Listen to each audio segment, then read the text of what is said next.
السلام عليكم شباب. مساء الخير، شلونكن؟ أخباركن؟ في ناس صارت تنهال علي بالتعليقات بالشتائم والمسبات ليش أنا انتقدت وزير. حبيبي، ليش نحن طلعنا ثورة؟ مشان نضل نأله الوزير ولا الرئيس ولا الوزير هن أخوتنا وهن موظفين لخدمة الشعب.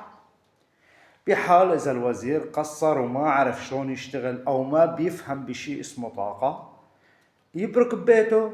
منجيب واحد بيفهم بالطاقة، بيفهم شلون يوزع الثروات، ونحطه بداله. طبعا أنا عم بحكي غيرة على شعبية السيد الرئيس أحمد الشرع.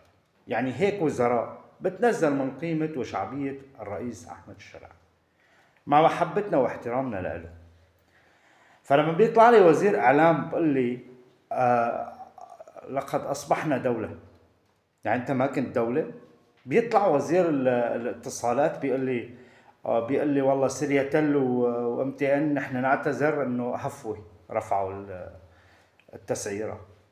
انت وايش شغلتك انت مثلا؟ بيطلع لي وزير التجاره والاقتصاد بيترجى التجار انه ما يرفعوا الاسعار. حبيبي، انت عندك لجنه لمراقبه المستهلك، حمايه المستهلك. عندك لجنه لازم يكون لمراقبه التجار وسمسرتهم. انت شو شغلتك؟ انت مو وزير لازم تراقب السوق، تراقب الاسعار. وزير الطاقة، انت شو شغلتك؟ مو شغلتك انت تأمن احتياطي من الغاز والمازوت والبنزين للبلد ولو كان بأسعار اغلى شوي؟ مو شغلتك هي انت؟ مو شغلتك ان المواطن ما ينقطع من المازوت؟ محبتي واحترامي، انا لما بجي بنتقد محبة فيكم، لأنه أنتوا طلعتوا من أولاد الثورة واستلمتوا هالبلد.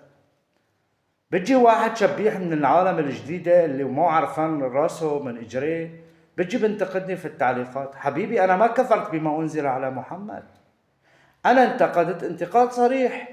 وزير ما خرجك، تفضل روح بروك بأي دولة راقية ومحترمة وديمقراطية بيكون فيها رأي ورأي آخر. هذا بقول له روح ضب الشنتاية، والتاني بقول له لا أنا بدي أضل هون وكذا. وين المشكلة؟ بتجيني واحد بقول لي كل واحد صار ينتقد. حبيبي، انت جزء قاعد باوروبا عندك الكهرباء والمي 24 ساعة. نحن هون عم نلاقي الامرين. انت وين عايش؟ انت عايش باوروبا ونحن عايشين هون. انت عايش في تركيا ونحن عايشين بسوريا.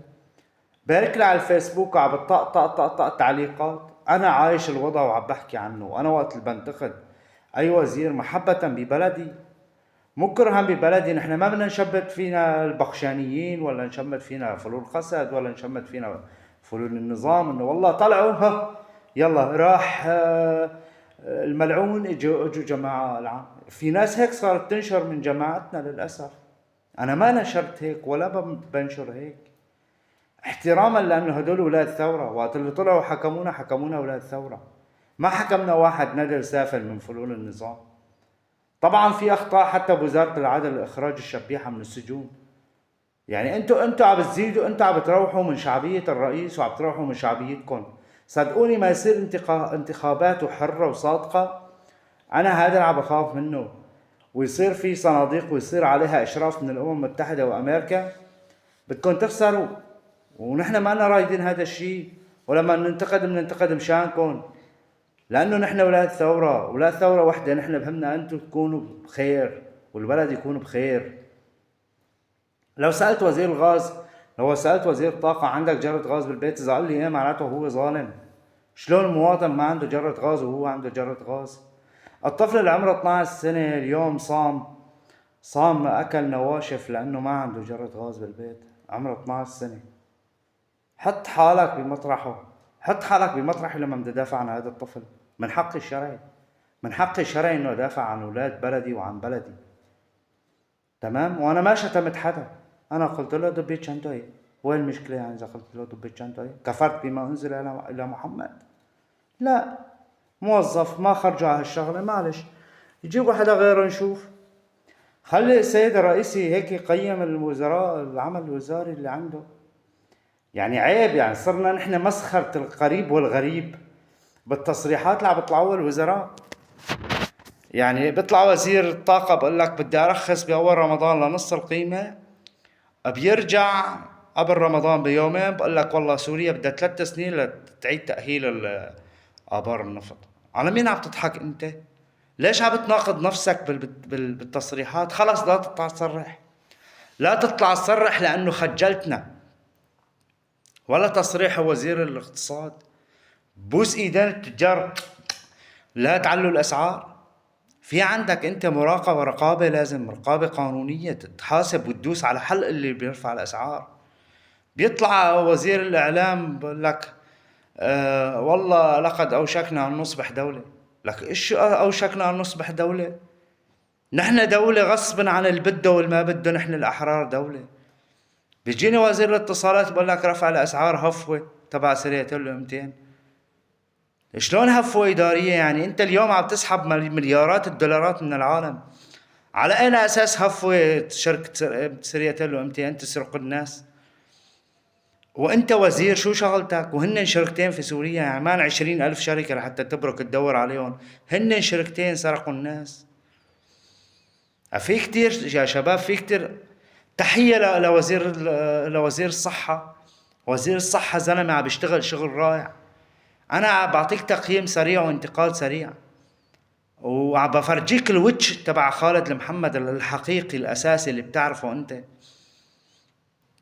ليش ما حكيت على عزام الغريب؟ عزام الغريب زلمة عم بيشتغل ليل نهار لحلب. ليش ما حكيت على محافظ دمشق؟ ليش ما حكيت على محافظ اللاذقية؟ ليش ما حكيت؟ ولا وزير التربية اللي ببرك وينك يعني شغلته وعملته إهانة المدرسين الأحرار اللي كانوا عم درسوا بالشمال، ضلوا سنين يدرسوا ببلاش. اجى بالاخير انتقدهم ليش هن قدموا استقالاتهم. ايه يقدم استقالته، ايه يستقيل عادي، لانه هو كان عم درس سنين عن روح ابوه. عرفت؟ يابو غبرة صرماية استاذ من الاحرار بالشمال اللي كان يدرس بالمخيمات وما ياخذ ولا ليرة، بسوى كرسي وزير التربية. بسوى كرسي وزير التربية. انا ما قلت وزير التربية، بسوى الكرسي تبع وزير التربية، مشان ما حدا يدمج بقى الوزير بالكرسي، كل مين لحاله. تمام يا شباب؟ حاج ايش بكون حاج اصحوا، لا عاد تسجدوا لحدا، لا عاد تعبدوا حدا. خلاص اطلعوا من قوقعة الأسد، قوقعة عبادة وتأليه المسؤولين وتأليه الرئيس وتأليه قائد الجيش وتأليه وزير الداخلية وتأليه وزير الطاقة خلاص المسؤول هو عبارة عن موظف، ما هو أكتر. نحن طلعنا وقدمنا 2 مليون شهيد لهالهدف هاد، لحتى ما نقدس حدا بنرجع منقدس الناس. اشكن ثوار 2025 ايش في؟ فهموا اهداف الثورة، اصحوا فهموا اهداف الثورة. اللي مو عاجبته اهداف الثورة يتعلمها مشان يصير حر من حر، ما يضل معه، ما يضل يسجد لفلان وفلان وفلان ويقدس فلان ويقدس فلان. نحن بنحب وبنحترم كل الوزراء وكل المسؤولين في الدولة، من الرئيس وهي نازلة، بس لما واحد منهم بده يقصر بدنا نقول له انت قصرت، وخطأ اذا نحن ما قلنا له قصرت. انا اسف انه طولت عليكم بهذا الفيديو.